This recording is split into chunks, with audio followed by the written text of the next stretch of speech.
이번 분석을 시작하기에 앞서 투자 판단의 최종 책임은 투자자 본인에게 있다는 점을 명확히 말씀드립니다. 저희는 단순 참고용 정보나 분석을 제공할 뿐 특정 종목이나 섹터에 대해 매수나 매도를 절대 추천하는 것이 아닙니다. 오늘 저희가 파헤쳐볼 자료는 한 기업에 대한 건데요. 2025년 11월 18일에 주가가 하루 만에 7.69%나 오르면서 1.12달러로 마감한 곳이 있습니다. 티커 심볼은 ABSST, 바로 스트라이브라는 회사입니다. 네, 최근에 시장에서 꽤 주목받고 있는 이름이죠. 맞아요. 그런데 이 회사를 단순히 주가 등락만 보고 판단하면 그 본질을 완전히 놓치게 될 것 같다는 생각이 강하게 들었어요. 보내주신 자료들을 쭉 훑어보니까요. 이들은 그냥 돈을 버는 자산운용사를 넘어서서 아예 금융시장의 게임 규칙 자체를 바꾸려는 뭐랄까 어찌 보면 좀 무모할 정도로 대담한 도전을 하고 있더라고요. 그렇죠. 일반적인 자산운용사, 예를 들어 피델리티나 블랙록 같은 회사를 생각하고 접근하면 절대 안 되는 회사예요. 이들의 목표는 달러를 버는 게 아니거든요. 바로 그 지점입니다. 그게 오늘 저희 대화의 핵심이 될 것 같은데요. 그래서 오늘 저희의 미션은 이걸 한번 제대로 파헤쳐보는 겁니다. 과연 스트라이브는 금융계의 미래를 여는 선구자일까요? 아니면 비트코인이라는 거대한 파도에 모든 것을 건 좀 위험천만한 도박사일까요? 흥미로운 질문이네요. 네, 제공해주신 자료들을 통해서 이 질문에 대한 답을 한번 찾아보죠. 그럼 이들의 독특한 철학부터 시작하겠습니다. 자료 첫머리에 스스로를 이렇게 소개하더라고요. 세계 최초의 상장 자산운용 비트코인 트레저리 기업. 솔직히 처음엔 이 문장이 무슨 말인지 바로 와닿지가 않았어요. 너무 길고 생소한 단어들의 조합이라서요. 아마 대부분 그럴 거예요. 굉장히 낯선 개념이니까요. 이걸 이해하는 게 스트라이브를 이해하는 첫걸음이라고 할 수 있죠. 네, 좀 쉽게 풀어주실 수 있을까요? 아주 쉽게 풀어서 말하면 회사의 금고, 그러니까 대차대조표상의 핵심 준비 자산을 더 이상 달러로 쌓아두지 않겠다. 그 자리를 비트코인으로 채우겠다. 이런 선언이에요. 그리고 더 나아가서 회사의 모든 경영 활동과 그 성과를 평가하는 기준 역시 달러 가치가 아니라 비트코인의 개수가 되는 거죠. 잠시만요. 그럼 제가 만약 이 회사 주주가 되면요? 제가 신경 써야 할 게 제 주식의 달러 가치가 아니라 제 주식 한 주당 할당된 비트코인의 양이 늘어나는지 줄어드는지 그걸 봐야 한다는 건가요? 정확합니다. 이건 뭐 투자에 대한 관점을 완전히 뒤집는 예언인데요? 그럼 제 포트폴리오 앱에서 수익률이 마이너스, 파란불이 떠 있어도 오히려 기뻐해야 할 순간이 올 수도 있다는 뜻인가요? 주당 비트코인 개수만 늘었다면요? 정확히 그겁니다. 지금 말씀하신 그 패러다임의 전환, 그게 바로 스트라이브가 시장에 던지고 있는 핵심 메시지예요. 그래서 자료에 명시된 이들의 핵심 목표 3가지가 아주 중요합니다. 네, 그 목표들이요? 첫째가 비트코인 축적, accumulate 비트코인. 이건 말 그대로 회사의 자산을 비트코인으로 계속해서 쌓아나가는 거고요. 아주 직관적이죠. 네, 그건 이해가 됩니다. 그냥 계속 사서 모은다는 거니까요. 근데 단순히 사서 모으는 것만은 아닐 것 같은데요? 맞아요. 바로 그래서 두 번째 목표가 나오는 겁니다. 이게 바로 당신이 방금 말한 것과 직결되죠. 주당 비트코인 가치 증대, increase Bitcoin per share. 네, 단순히 회사 금고에 비트코인을 많이 보유하는 걸 넘어서 주주 한 명 한 명에게 돌아가는 비트코인의 파이, 그 지분을 키우는 게 진짜 목표라는 거예요. 회사가 유상증자를 해서 비트코인을 100개 더 사와도 총 주식수가 2배로 늘어나면 주주 입장에선 손해일 수 있잖아요. 그렇죠. 희석되니까요. 바로 그겁니다. 그걸 방지하고 주주 가치를 비트코인 기준으로 극대화하겠다는 거죠. 그리고 마지막 3번째는 여기서 한 발 더 나아가요. 비트코인 수익률 초과 달성, 아웃퍼폼 비트코인. 이건 정말 대담한 목표죠. 잠깐만요. 비트코인 자체의 수익률을 초과 달성하겠다고요? 아니 비트코인이야말로 지구상에서 가장 변동성이 큰 자산 중 하나잖아요. 그런데 그 시장의 평균 수익률을 최소 목표치, 그러니까 허들 레이트로 잡는다고요? 네, 그렇습니다. 그리고 그걸 넘어서는 추가 수익, 즉 알파를 내겠다. 이건 도대체 어떻게 하겠다는 거죠? 상식적으로는 엄청난 리스크를 감수하지 않고는 불가능한 얘기 아닌가요? 바로 그 지점이 이들의 비즈니스 모델과 연결되는 거예요. 스트라이브는 그냥 비트코인을 사서 디지털 금고에 넣어두기만 하는 회사가 아니에요. 겉모습은 전통적인 자산운용사의 형태를 하고 있죠. 아, 자산운용사? 네, ETF도 만들어서 운용하고 미국인들의 대표적인 은퇴 플랜인 401k 같은 상품도 다루고요. 또 부유층을 위한 다이렉트 인덱싱 서비스 같은 것도 제공해요. 이런 전통적인 금융 사업을 통해 뭘 벌어들일까요? 수수료 수익이겠죠. 달러로요. 그렇죠. 바로 그 달러 수수료 수익을 벌어들이고 그 수익으로 또 비트코인을 사모으는 겁니다. 일종의 비트코인 채굴기 같은 역할을 하는 사업부를 가지고 있는 셈이죠. 아하, 이제 좀 그림이 그려지네요. 그러니까 자산운용업이라는 안정적인 현금 흐름 창출 엔진을 이용해서 비트코인이라는 핵심 자산을 계속해서 늘려나가는 구조군요. 맞습니다. 거기에 더해서 이들은 주주 우선주의 거버넌스 모델을 내세워요. 이게 또 다른 차별점인데 단순히 다른 회사의 주식을 사서 보유하는 데 그치지 않아요. 적극적으로 개입한다고요? 네, 아주 적극적으로 개입해서 투자한 기업들의 의사결정에 영향을 미치고 그래서 주주 가치를 끌어올리려고 해요. 예를 들어 어떤 회사가 비효율적으로 운영되고 있거나 현금을 너무 많이 쌓아두고 있다면 그걸 개선하라고 요구해서 주가를 부양시키고 거기서 얻은 차액으로 또 비트코인을 사는 식이죠. 이 모든 활동의 최종 목표는 오직 하나. 주당 비트코인을 늘리는 겁니다. 와, 정말 철저하네요. 최근 행보를 보면 이런 전략이 더 명확하게 보이는 것 같아요. 자료에 에셋 엔티티스 잉크와의 역합병 그리고 샘플러 사이언티픽 인수 계약이 언급되어 있네요. 역합병이라는 단어가 좀 생소한데 이건 왜 굳이 이런 방식을 택한 거죠? 일반적인 IPO랑은 다른 건가요? 좋은 질문이에요. 역합병은 비상장 기업이 상장 기업을 인수하는 형태인데 실질적으로는 비상장 기업이 상장 기업의 껍데기를 이용해서 우회 상장하는 효과를 내요. 일반적인 IPO처럼 복잡하고 시간이 많이 걸리는 절차를 거치는 대신 일종의 지름길을 택한 거죠. 아, 지름길이요? 네, 그만큼 빨리 자본시장에 진입해서 비트코인 확보 전략의 속도를 내고 싶었다는 의도로 볼 수 있죠. 2025년 9월에 완료된 이 역합병을 통해 나스닥에 성공적으로 입성했고 더 큰 규모의 자본을 조달할 수 있는 발판을 마련한 셈이에요. 결국 핵심은 속도였다는 거군요. 그럼 샘플러 사이언티픽 인수는 어떤 의미로 봐야 할까요? 이건 더 직접적이고 어떻게 보면 더 노골적인 행보죠. 이 샘플러 사이언티픽이라는 회사 역시 비트코인 트레저리 전략을 추구하는 나스닥 상장사예요. 아, 같은 생각을 가진 회사군요. 맞습니다. 스트라이브와 철학을 공유하는 동지인 셈이죠. 이 회사를 인수한다는 건 그들이 보유한 비트코인까지 통째로 흡수해서 단숨에 덩치를 키우고 시장 내에서 비트코인 트레저리 진영의 대표주자로서의 입지를 강화하겠다는 아주 명확한 의도를 보여주는 겁니다. 알겠습니다. 철학은 정말 혁명적이라는 생각이 드네요. 모든 것의 기준을 달러에서 비트코인으로. 더 많은 주당 비트코인. 하지만 아무리 철학이 좋아도 회사는 결국 숫자로 말해야 하잖아요. 보내주신 재무제표를 보니까 현실은 상당히 냉혹해 보이는데요. 네, 숫자가 좀 무섭게 보일 수 있죠. 저도 처음엔 그랬으니까요. 하지만 그 내용을 자세히 들여봐야 해요.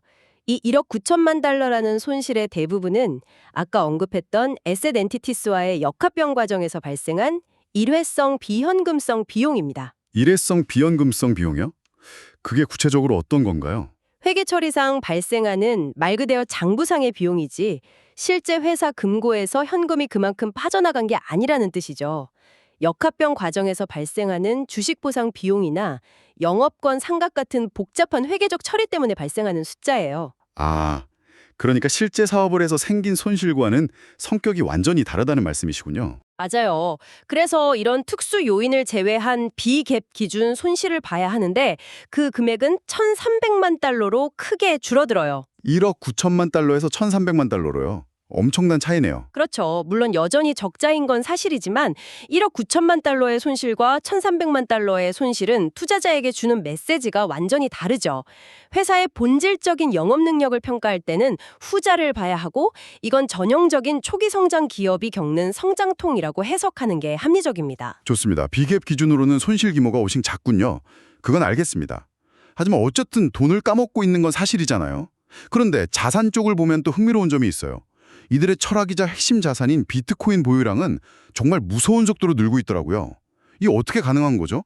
돈은 못 버는데 비트코인은 계속 산다니 좀 모순처럼 들리는데요. 바로 그게 현재 스트라이블에 평가하는 가장 중요한 포인트예요.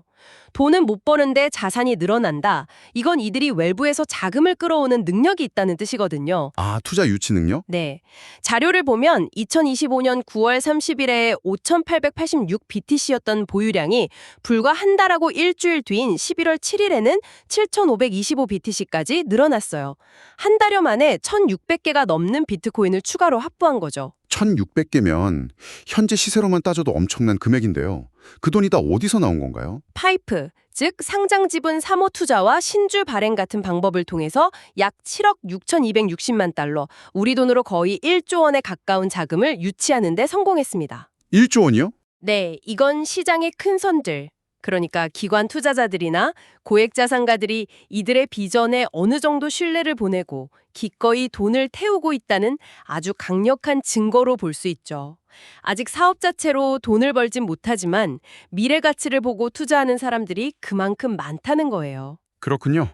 결국 지금은 영업활동으로 버는 돈보다는 외부 투자금, 즉 수혈에 의존해서 성장하는 구조네요. 그렇다면 앞으로의 관전 포인트는 이 외부 수혈 없이 자생력을 갖출 수 있느냐, 이게 되겠어요. 정확해요. 앞으로 우리가 계속 지켜봐야 할 건 딱 두 가지입니다.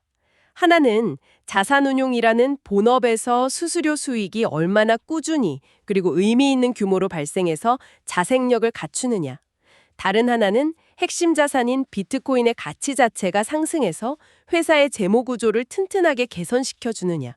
이 두 가지가 선순환 구조를 만들어내야만 장기적인 생존과 성장이 가능해지겠죠. 재무 상태를 보고 나니 주가의 움직임이 어느 정도 이해가 되네요.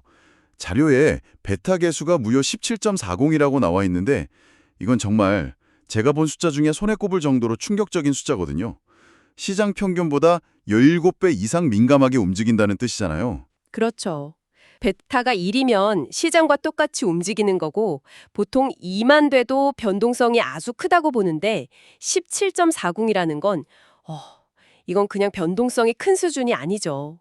비유하자면 코스피나 S&P 500 같은 시장 전체가 감기에 걸리면 이 주식은 바로 중환자실에 실려 들어가는 수준이라고 할 수 있어요. 하하, 비유가 아주 와닿네요. 그만큼 극단적이라는 거죠. 이건 주식 하나에 금융지진 같은 변동성이 담겨 있다는 뜻이에요.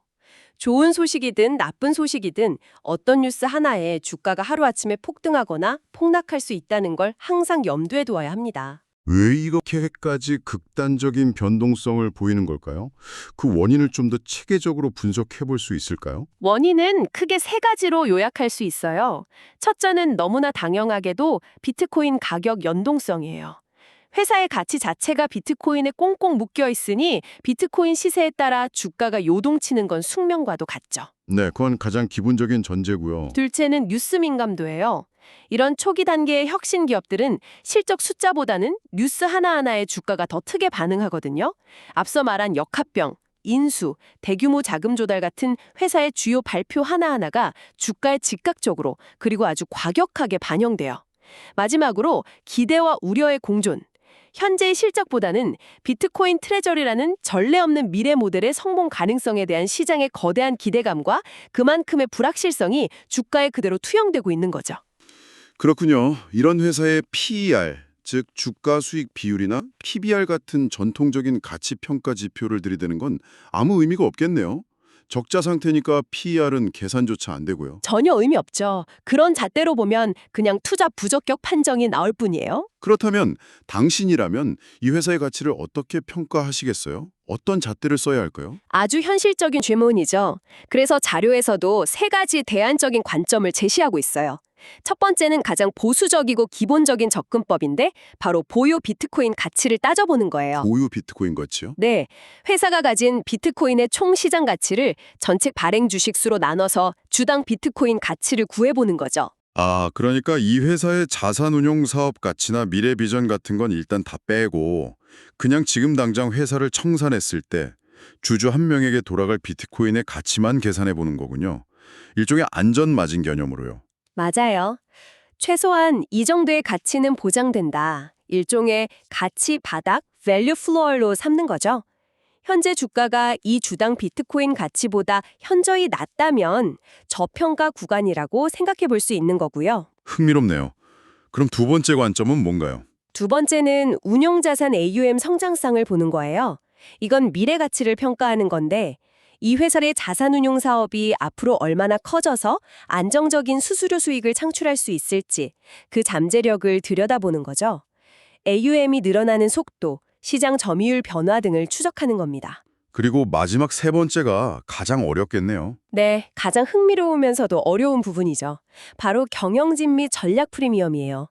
이 새로운 시장을 개척하는 퍼스트 무버로서의 가치와 이 비전을 현실로 만들 경영진의 실행 능력을 종합적으로 평가에 반영해야 한다는 겁니다. 경영진 프리미엄이라 이건 좀 뜬구름 잡는 얘기처럼 들리기도 하는데요.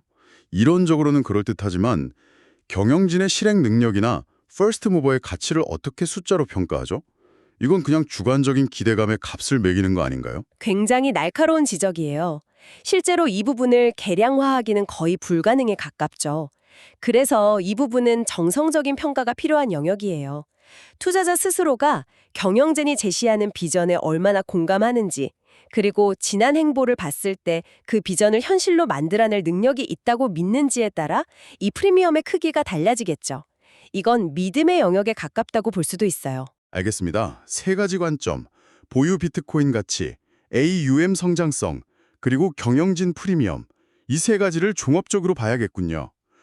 자, 이제 시야를 좀 더 넓혀서 스트라이브를 둘러싼 외부 환경을 한번 보죠. 아무리 뛰어난 기업이라도 거시 환경이나 산업의 파도를 거스를 순 없으니까요.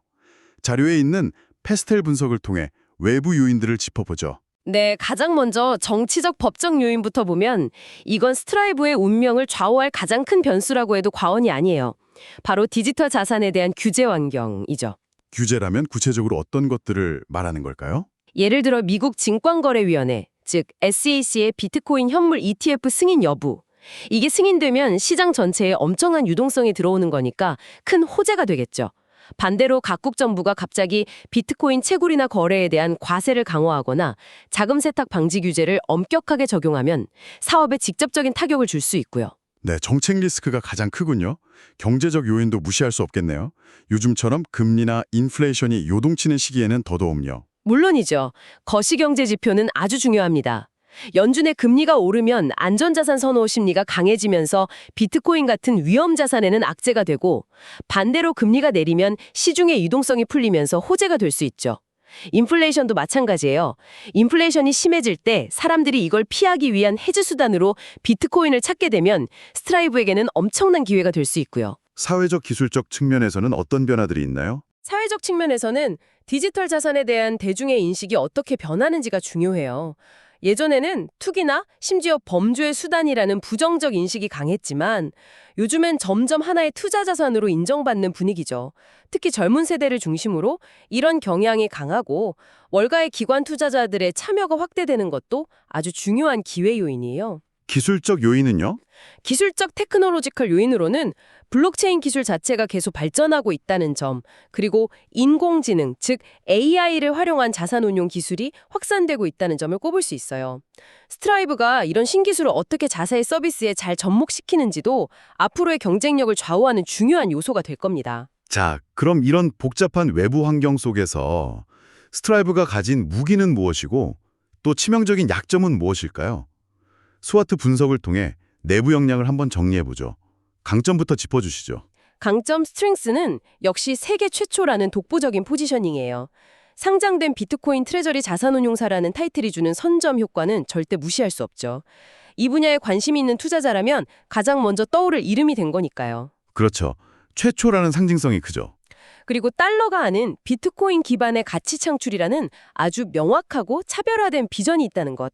마지막으로 앞서 말했듯 1조 원에 가까운 자금을 시장에서 조달해낸 능력이 있다는 것이 이들의 강력한 무기라고 할 수 있어요. 강점이 아주 명확하네요.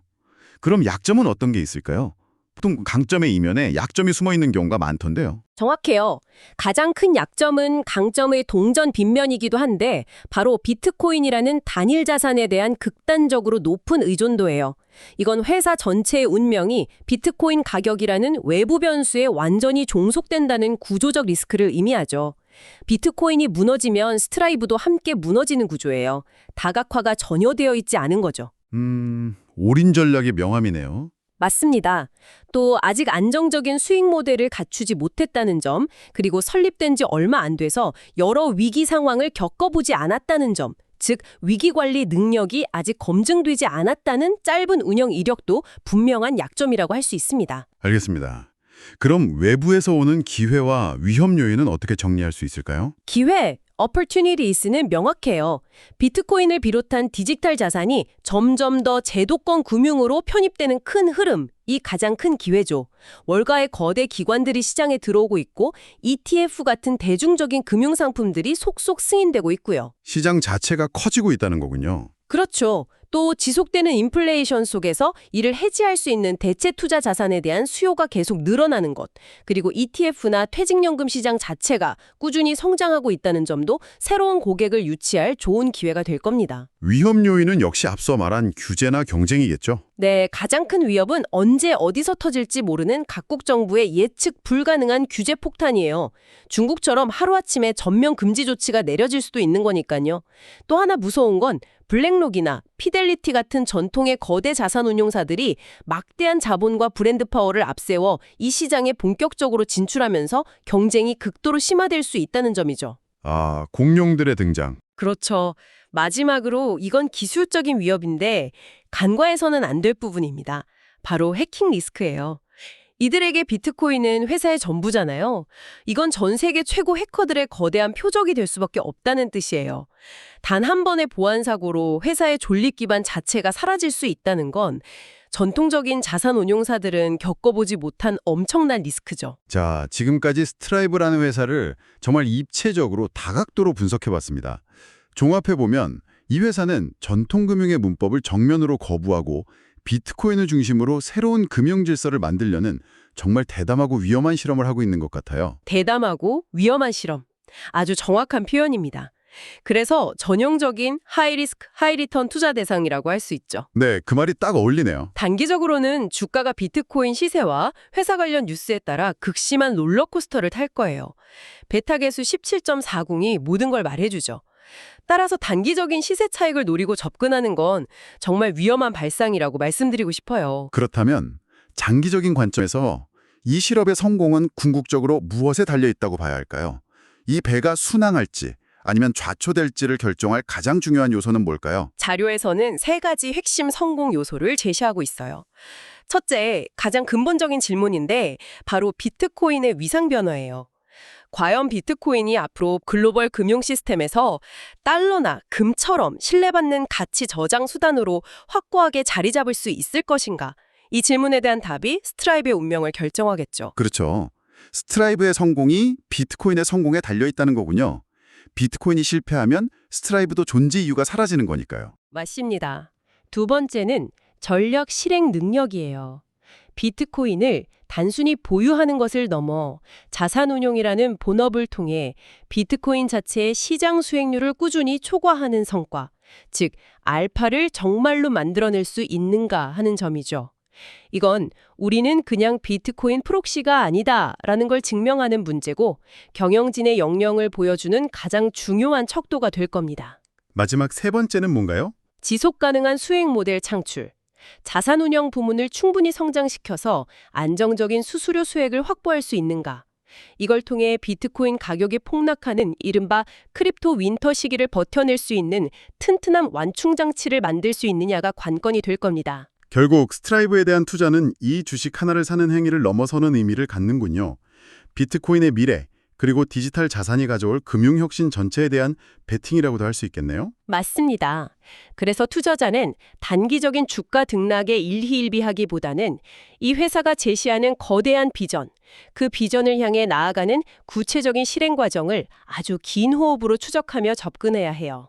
어쩌면 스트라이브의 행보 자체가 미래 자본시장이 어떤 방향으로 진화할지를 보여주는 중요한 나침반 혹은 리트머스 시험지가 될 수도 있을 겁니다. 오늘 저희는 스트라이브라는 아주 특별한 기업을 통해 자산과 가치의 기준에 대해 다시 한번 생각해보는 시간을 가졌습니다. 이들의 대담한 실험이 성공할지 실패로 끝날지는 아직 아무도 알 수 없죠. 하지만 그 과정 자체가 우리에게 가치란 무엇인가? 라는 아주 근본적인 질문을 던져주고 있는 것만은 분명해 보입니다. 오늘 분석을 마무리하면서 당신께 이런 질문을 하나 남겨드리고 싶어요. 만약 한 회사의 성공 여부를 돈이 아닌 비트코인의 개수로 측정하는 것이 새로운 표준, 즉 뉴 노멀이 되는 세상이 온다면 우리가 지금까지 당연하게 여겼던 부와 성공에 대한 다른 모든 기준들은 앞으로 어떻게 변하게 될까요? 스트라이브의 도전이 성공한다면 가장 먼저 쓸모없어질 전통적인 가치 촉도는 과연 무엇이 될지 한번 생각해 보시는 것도 아주 흥미로운 지적 유의가 될 겁니다.